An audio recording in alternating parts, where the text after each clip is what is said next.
saya Wiwina Vitasuri di sini berperan sebagai apoteker.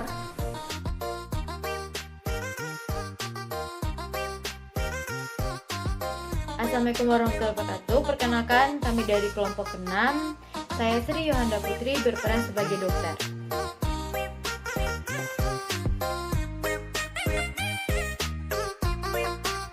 Perkenalkan, nama saya Triara Aisyah. Saya di sini sebagai pasien.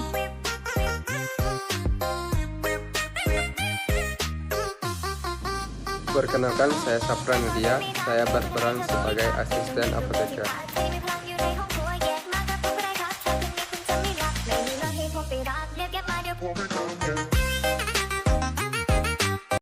Selamat pagi, dokter.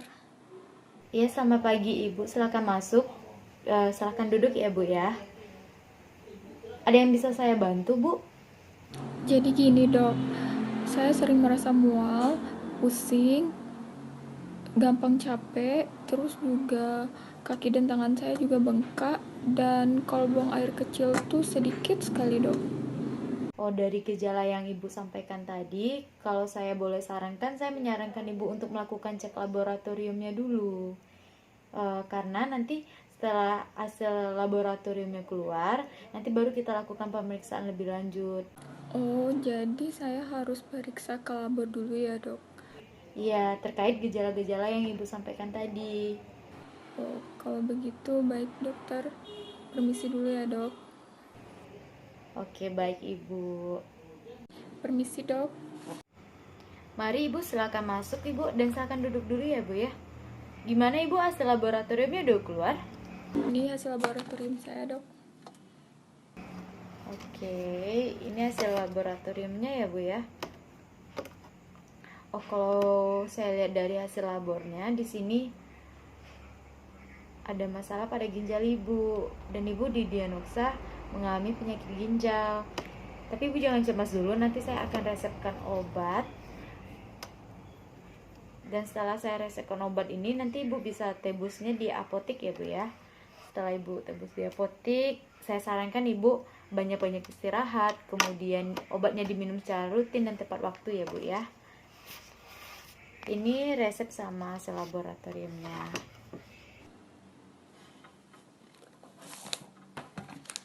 Baik, dokter. Terima kasih. Ya, sama-sama Ibu. Permisi. Selamat siang, Bu. Ada yang bisa saya bantu? Ini saya mau menebus obat yang diberikan dokter. Ini resepnya. Tunggu sebentar ya, Bu. Saya ambilkan dulu obatnya. Mohon maaf, sebelumnya Ibu ada waktu sebentar untuk konseling dengan apoteker kami. Sekitar 10-15 menit saja, Bu. Oh iya, saya bisa. Baiklah, Bu. Mari saya antar ke ruangan apotekernya, Bu. Mari Ibu, silakan duduk. Perkenalkan, saya apoteker Wiwi yang bertugas di apotek ini. Sebelumnya saya meminta waktu Ibu ya, sekitar 10-15 menit untuk memberikan konseling terkait obat yang sudah diberikan oleh dokter tadi, agar penggunaan obatnya lebih efektif. Ibu, apakah Ibu bersedia?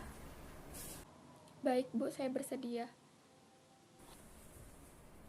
Oke, sebelumnya dokter mengatakan apa tentang pengobatan Ibu? Jadi tadi saya periksa, Bu, ke dokter. Terus saya bilang ke dokternya kalau saya itu sering merasakan mual, pusing, gampang capek, terus juga kaki dan tangan saya juga bengkak. Terus kalau buang air kecil itu suka sedikit sekali, Bu. Oh, berarti itu edema ya Ibu. Apakah Ibu ada keluhan lain? Hanya itu saja sih, Bu. Tapi tadi dokter meminta saya untuk cek laboratorium supaya lebih jelas lagi masalah yang ada di dalam tubuh saya. Jadi pas hasilnya keluar, kata dokter ada masalah di ginjal saya dan saya didiagnosa gagal ginjal. Apakah dokter memberitahu cara minum obatnya seperti apa? Saya cuma diberitahu Captopril 2 kali sehari, Spironolactone 1 kali sehari, Aspilet 1 kali sehari. Oh, seperti itu. Baik, sebelumnya terima kasih Ibu sudah memberikan informasi terkait tentang pengobatannya. di sini Ibu diresepkan obat Captropil ya. Nah, di sini Captropilnya dosisnya 25 mg. Ini Ibu minumnya 2 kali sehari setiap 12 jam sekali setelah makan. Nah, obat ini gunanya untuk menurunkan tekanan darah Ibu. Kemudian ini ada obat spironolakton. Nah, obat spironolakton ini minumnya 1 kali sehari ya. Obat ini fungsinya untuk melancarkan buang air kecil Ibu. Nah, dan juga dapat mengurangi pembengkakan pada kaki Ibu atau disebut juga dengan edema. Nah, obat ini sebaiknya diminum pada pagi hari ya Bu, karena efek dari obat ini Ibu akan lebih sering buang air kecil. Kalau Ibu minumnya pada malam hari, maka tidur Ibu akan sangat terganggu. Nah, jadi sebaiknya Ibu minumnya di pagi hari ya Bu. Oke, selanjutnya ini ada obat Aspilet. Aspilet ini Ibu minumnya sekali sehari setelah makan ya Bu. Nah, obat ini gunanya sebagai antiplatelet. Antiplatelet ini berfungsi untuk mengencerkan darah atau mencegah penggumpalan darah pada pembuluh darah Ibu. Nah, saran saya, Ibu harus rutin kontrol tekanan darahnya agar kita tahu setelah minum obat ini gimana kondisi Ibu. Ini cara penyimpanan obatnya gimana ya Bu? Untuk penyimpanannya bisa Ibu simpan di tempat yang kering, sejuk, dan terhindar dari paparan matahari ya Bu.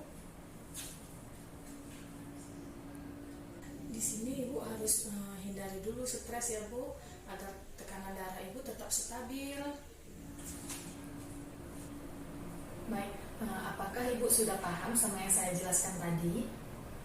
Iya Bu, saya sudah paham Bu. Coba Ibu jelaskan kembali tentang apa yang sudah saya sampaikan kepada Ibu.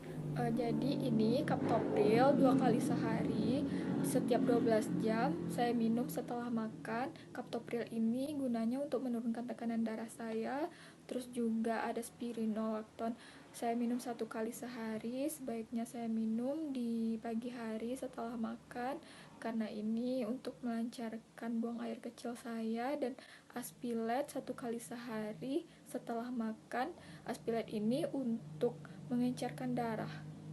Oke, baik, berarti Ibu sudah paham ya. Terima kasih atas waktu yang sudah Ibu berikan. Semoga Ibu lekas sembuh ya.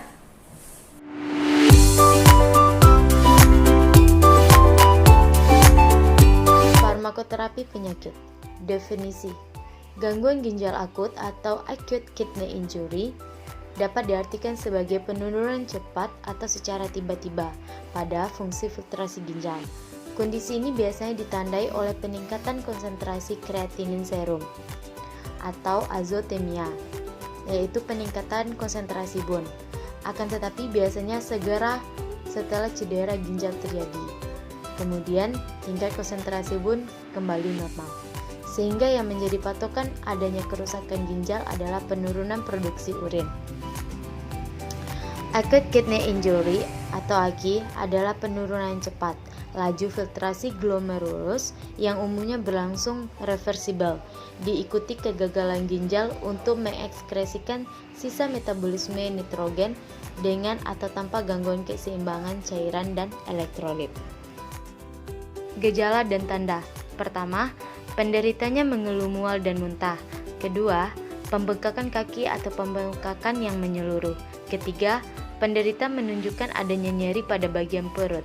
Keempat, pada gangguan ginjal akibat dehidrasi, penderita dapat menunjukkan tanda-tanda diare atau pendarahan aktif. Diagnosa. Pertama, penentuan diagnosis gagal ginjal akut dilakukan melalui wawancara medis dan pemeriksaan fisik. Wawancara medis dapat menunjukkan adanya riwayat kehilangan cairan dalam bentuk diare atau pendarahan yang hebat.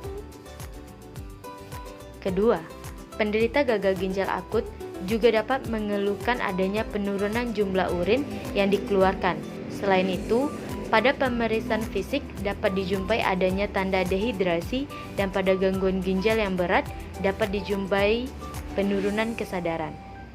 Ketiga, pada pemeriksaan laboratorium menunjukkan adanya peningkatan ureum dan kreatinin.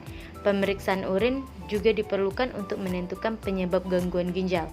pada pemeriksaan USG, ginjal dapat dijumpai berbagai hal, misalkan adanya batu ginjal atau pembengkakan ginjal. Etiologi.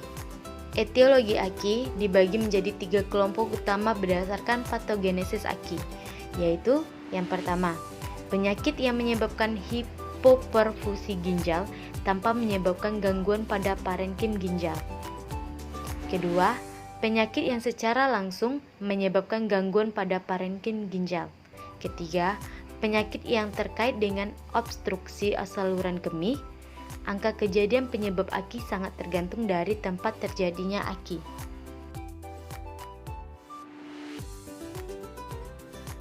Patofisiologi. Peningkatan CA sitotoksik sehingga efek vasokonstriktor ditambah gangguan autoregulasi sehingga terjadinya kerusakan endotel vaskular di ginjal. Kemudian angiotensin 2 ditambah mediator inflamasi sehingga terjadinya peningkatan sel radang di vaskular. Kemudian vasokonstriksi ditambah dengan penumpukan sel radang sehingga terbentuknya AKI. Kemudian terapi farmakologi. Terapi farmakologi, terapi dengan loop diuretik, yaitu furosemid, fenoldolpam, dan dopamin. Di mana dopamin dengan dosis rendah dimulai dari 0,5 sampai 3 mg per kilogram, terutama merangsang reseptor dopamin 1 dan menyebabkan vasodilatasi pembuluh darah ginjal dan meningkatkan aliran darah ginjal. Kemudian terapi non-farmakologi, transplantasi ginjal mungkin diperlukan pada pasien ARF untuk kelebihan volume yang menghasilkan respon terhadap diuretik, untuk meningkatkan akumulasi produk limbah nitrogen, dan untuk memperbaiki abnormalisasi elektrolit dan asam basa. Menjaga gizi yang cukup, memanajemen cairan, memeriksa curah jantung, dan koreksi kelainan hematologi merupakan terapi support pada pasien ARF. Terima kasih.